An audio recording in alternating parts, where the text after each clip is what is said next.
There are certain places where determination refuses to budge, where hope mingles with dusty kickback.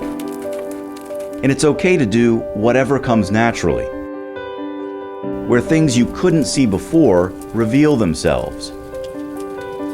And perhaps there's even a little magic.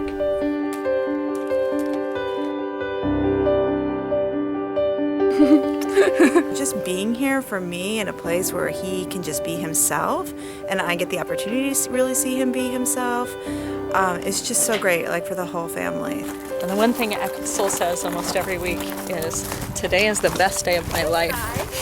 And that's a pretty cool way to go to work. A decade ago, racetrack veteran Joell Dunlap envisioned a place where everyone fits.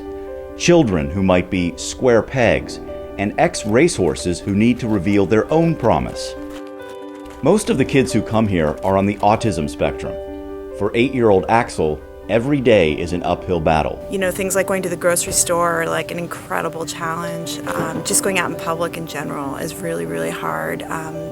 For my son, he tends to run out into the street. He has a lot of safety issues. I want to go near a pond. You want to go to the pond? Autism affects 1 in 88 children, hampering motor skills, social interaction, and communication. It's a complex disorder that largely remains a mystery. But there's growing evidence that horses and people with autism are a very good match. We know that most autistic people have a heightened stress response. And so it not only de-stresses, but it really opens up learning receptors in the brain. And so we're able to communicate better, and really see the intelligence of these people. So when we can get these horses' backs really strong and get great movement out of them, the kids, if they're stemming, which is the repetitive movements that come along with autism, they stop, they're calm, their parents say that they've slept for the first time in weeks. But Square Peg also brings out the best in the horses who have found a home here. They're mostly off-track thoroughbreds. You'd recognize some of them. And if not, Davis Finch can certainly fill you in.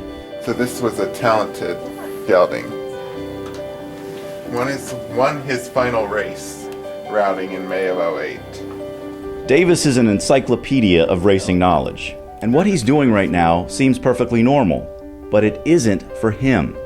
After he gave us a barn tour, we learned what a significant moment we witnessed. The fact that he talked to you guys today and really was able to show you his intelligence and his interest. His dad and I cried, you know, as soon as he started talking to you guys, because that was a breakthrough that we didn't expect. And that's kind of the beauty of what we do out here. 1, good boy. 2. Davis has come out of his shell thanks to horses like Irresponsible King. The son of King Mambo was winless on the track, but here he shines.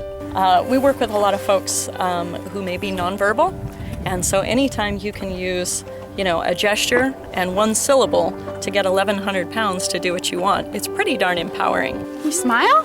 Smile! That's a favorite of many of the kids here. Okay. Joell Dunlap makes sure the families who come to Square Peg know why they're here. It's not because their kids are autistic or troubled or poor. They come to this place because the horses need them. I'm just so grateful that I'm able to do this. I'm so grateful that the horse racing industry is really starting to support programs like this and aftercare programs and useful, important jobs for these horses, because there's just nothing like a thoroughbred.